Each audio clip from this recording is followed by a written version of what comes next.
செய்திகள். Chennai metro rail Poonamallee முதல் போரூர் வரையிலான 9 கிலோமீட்டர் தூரத்திற்கு சோதனை ஓட்டம் வருகின்ற ஏப்ரல் 28ஆம் தேதி தொடங்கும் என்று தெரிவிக்கப்பட்டுள்ளது. திருவண்ணாமலை மாட வீதியில் 2ஆம் கட்டமாக கான்கிரீட் சாலை அமைக்கும் பணி தீவிரமாக நடைபெற்று வருகிறது. 2025ஆம் ஆண்டு கோடை விடுமுறைக்கு அரசு பேருந்துகளில் பயணம் செய்பவர்களுக்கு சிறப்பு பரிசுகள் அறிவிக்கப்பட்டுள்ளது. மேலும் ஆன்லைனில் முன்பதிவு செய்யும் 75 பயணிகளுக்கு குலுக்கல் முறையில் இலவச பயண சீட்டுகள் வழங்கப்படும் என்றும் தெரிவிக்கப்பட்டுள்ளது. கோவையில் ஜல்லிக்கட்டு போட்டியை அமைச்சர் செந்தில் பாலாஜி அவர்கள் தொடங்கி வைத்தார். புனித பீட்டர் சதுக்கத்தில் நடந்த போப் பிரான்சிஸ் அவர்களின் இறுதிச் சடங்கில் குடியரசுத் தலைவர் திரௌபதி முர்மு அவர்கள் பங்கேற்றார். தமிழகத்தில் உள்ள 100 அரசு மற்றும் அரசு உதவி பெறும் பள்ளிகளில் 20 கோடி மதிப்பீட்டில் பசுமை பள்ளி திட்டம் உருவாக்கப்படும் என்று அமைச்சர் தங்கம் தென்னரசு அவர்கள் அறிவித்துள்ளார். பகல்காம் தாக்குதல் தொடர்பாக நடுநிலையான விசாரணைக்கு தயார் என்று பாகிஸ்தான் அறிவித்துள்ளது. பிரதமர் நரேந்திர மோடி அவர்கள் பல்வேறு அரசு துறை மற்றும் அமைப்புகளில் புதிதாக நியமனம் செய்யப்பட்ட 51,000க்கும் மேற்பட்ட இளைஞர்களுக்கு காணொலி காட்சி மூலம் பணி நியமன ஆணைகளை நேற்று வழங்கினார். தமிழக முன்னாள் எம்எல்ஏக்களுக்கு வழங்கப்பட்டு வரும் மாத ஓய்வூதியம் உயர்த்தப்படுவதாக பேரவையில் முதலமைச்சர் மு.க. ஸ்டாலின் அவர்கள் அறிவித்துள்ளார். தமிழகத்தில் UPSC தேர்வில் வெற்றி பெற்ற 50 மாணவர்களுக்கு பாராட்டு சான்றிதழை முதலமைச்சர் மு.க. ஸ்டாலின் அவர்கள் வழங்கினார். சட்டமன்ற தொகுதி மேம்பாட்டு நிதி 3 கோடி ரூபாய்க்கான 18% GSTயை அரசே ஏற்கும் என்று சட்டப்பேரவையில் முதலமைச்சர் மு.க. ஸ்டாலின் அவர்கள் தெரிவித்துள்ளார். ஆட்சிக்கு வர வேண்டும் என்று நாம் நினைப்பது மக்களின் நலனுக்காக மட்டுமே என்று தவேக தலைவர் விஜய் அவர்கள் தெரிவித்துள்ளார். கோடை காலத்தை முன்னிட்டு சுற்றுலா பயணிகளின் வசதிக்காக ஊட்டி மற்றும் கொடைக்கானலுக்கு செல்ல கூடுதல் வாகனங்களுக்கு அனுமதி வழங்கப்பட்டுள்ளது. குரூப் 4 பணியிடங்களின் எண்ணிக்கை 10,000ஆக உயர்த்த வேண்டும் என்று ராமதாஸ் அவர்கள் கோரிக்கை விடுத்துள்ளார். 22 கேரட் ஆபண தங்கத்தின் விலை ஒரு சவரன் 72,040 ரூபாய்க்கு விற்பனை செய்யப்பட்டு வருகிறது. இதனைத் தொடர்ந்து 1 கிராம் வெள்ளியின் விலை கிராமிற்கு ₹1 அதிகரித்து 1 கிராம் வெள்ளி 112 ரூபாய்க்கு விற்பனை செய்யப்பட்டு வருகிறது. ஊட்டி ராஜ்பவன் மாளிகையில் ஆளுநர் தலைமையில் 2வது நாளாக நேற்று துணைவேந்தர் மாநாடு நடந்தது. இம்மாநாட்டில் 35 துணைவேந்தர்கள் நேற்று புறக்கணித்தனர். சித்தா, ஆயுர்வேதா, யுனானி உள்பட 5 மருத்துவ பிரிவுகளில் 121 பேராசிரியர்களை நியமிக்க நடவடிக்கை எடுக்கப்படும் என்று அமைச்சர் மா. சுப்பிரமணியன் அவர்கள் தெரிவித்துள்ளார். கோவையில் நடைபெற உள்ள உலக புத்தொழில் மாநாடு 2025ற்கான லட்சினை துணை முதல்வர் உதயநிதி ஸ்டாலின் அவர்கள் வெளியிட்டார். தமிழகத்தில் இன்று முதல் 7 நாட்களுக்கு ஒரு சில இடங்களில் மிதமான மழைக்கு வாய்ப்புள்ளதாக வானிலை மையம் தகவல் தெரிவித்துள்ளது.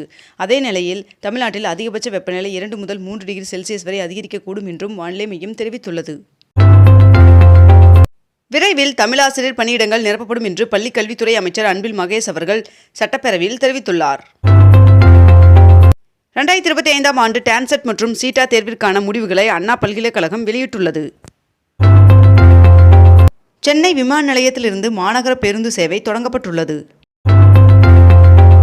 கலைஞர் மகளிர் உரிமை தொகை பெறுவதற்கு விடுபட்டவர்கள் வருகின்ற ஜூன் மாதம் முதல் விண்ணப்பிக்கலாம் என்று முதலமைச்சர் மு.க. ஸ்டாலின் அவர்கள் தெரிவித்துள்ளார்.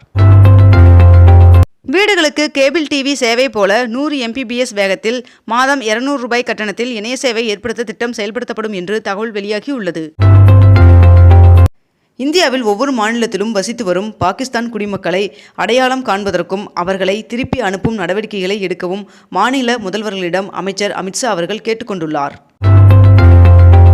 குடியுரிமை அதிகாரிகள் கணக்கெடுப்பின்படி தமிழகத்தில் 200 பாகிஸ்தானியர்கள் இருப்பதாக தகவல் வெளியாகியுள்ளது. இந்நிலையில் தமிழ்நாட்டில் உள்ள பாகிஸ்தானியர்கள் வருகின்ற 21ஆம் தேதிக்குள் வெளியேற வேண்டும் என்று அறிவுறுத்தப்பட்டுள்ளது. பழவேற்காட்டில் மிக பழமையான புனித மகிமை மாதா திருத்தலத்தின் 547வது பெருவிழா கொடியேற்றத்துடன் துவங்கியது. திரைப்பட மற்றும் தொலைக்காட்சி பயிற்சி நிறுவனத்தில் 2025-26ஆம் கல்வியாண்டில் மாணவர்கள் சேர்க்கைக்கு மேற்கண்ட இந்த இணையதளத்தில் 28ஆம் தேதி முதல் விண்ணப்பிக்கலாம் என்று தெரிவிக்கப்பட்டுள்ளது. தமிழ்நாடு மாநில வளர்ச்சி கடன் 2025 நிலுவைத் தொகை வட்டித் தொகையுடன் திருப்பி செலுத்த அறிவிக்கப்பட்டுள்ளது. ஊட்டி, கொடைக்கானலில் உரிய அனுமதியின்றி செயல்படும் தங்கும் விடுதிகளை மூட சென்னை உயர்நீதிமன்றம் உத்தரவு பிறப்பித்துள்ளது. பொதுப்பணித்துறை மற்றும் நீர்வளத்துறை செயலாளர்களை இடமாற்றம் செய்து தமிழ்நாடு அரசு உத்தரவிட்டுள்ளது. தமிழகத்தில் அரசு பள்ளிகளில் 6 முதல் 8ஆம் வகுப்பு வரை பயிலும் மாணவர்களின் தமிழ், ஆங்கிலம் மற்றும் கணித திறன்களை மேம்படுத்தும் வகையில் திறன் என்னும் முனைப்பு இயக்கம் 19 கோடி மதிப்பீட்டில் மேற்கொள்ளப்படும் என்று தெரிவிக்கப்பட்டுள்ளது. பாகிஸ்தானுக்கு நெருக்கடி கொடுக்கும் வகையில் சிந்து நதி நீர் ஒப்பந்தத்தை நிறுத்தி வைப்பதாக ஒன்றிய அரசு அறிவித்துள்ளது. தமிழ்நாடு அரசின் நீர்வளத்துறை செயலாளராக ஜெயகாந்தன் IAS அவர்கள் நியமனம் செய்யப்பட்டுள்ளார். வருகின்ற மே 3ஆம் தேதி முதலமைச்சருக்கு பாராட்டு விழா நடத்தப்பட உள்ளதாக தெரிவிக்கப்பட்டுள்ளது. காங்கிரஸ் MP ராகுல் காந்தி அவர்கள் பகல்காம் தாக்குதலில் காயமடைந்தவர்களை சந்தித்து ஆறுதல் கூறினார். நாகையில் 600 பேர் பணியாற்றும் வகையில் புதிய டைட்டில் பூங்கா அமைக்கப்படும் என்று அமைச்சர் TRB ராஜா அவர்கள் அறிவித்துள்ளார். சென்னை தேனாம்பேட்டை முதல் சைதாப்பேட்டை வரையிலான அண்ணா சாலையில் 4 வழி மேம்பால சாலை அமைத்தல் தொடர்பாக போக்குவரத்து மாற்றம் செய்யப்பட்டுள்ளது.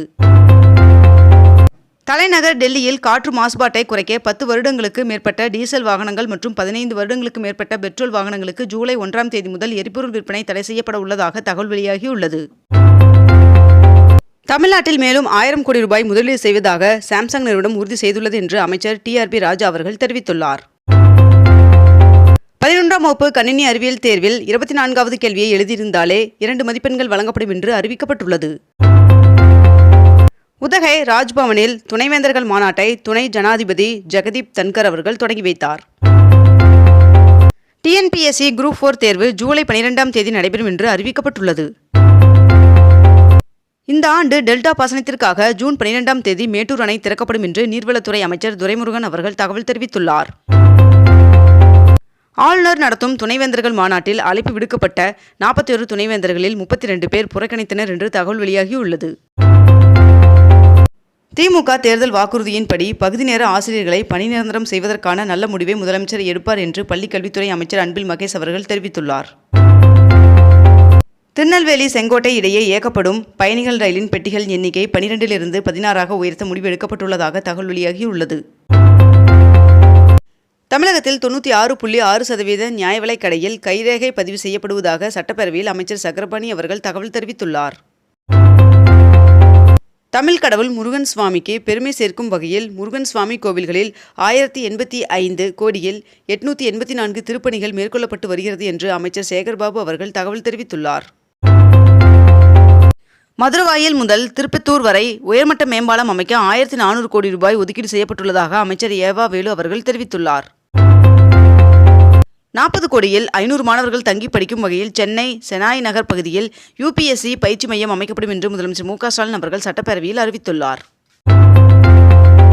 சென்னை விமான நிலையத்திலிருந்து கிளாம்பாக்கம் வரையிலான மெட்ரோ ரயில் திட்டத்தை செயல்படுத்தவும் அதற்கான நிலையங்கள் கையகப்படுத்தும் பணிகளுக்கு தமிழக அரசு ஒப்புதல் வழங்கியுள்ளது. இத்துடன் இன்றைய தலைப்புச் செய்திகள் நிறைவடைகின்றன. மேலும் இதுபோன்ற அண்மை தகவல்களை உடனுக்குடன் தெரிந்து கொள்ள அக்னிபூ சேனலை சப்ஸ்கிரைப் செய்து கொண்டு தொடர்ந்து இணைந்திருங்கள். நன்றி, வணக்கம்.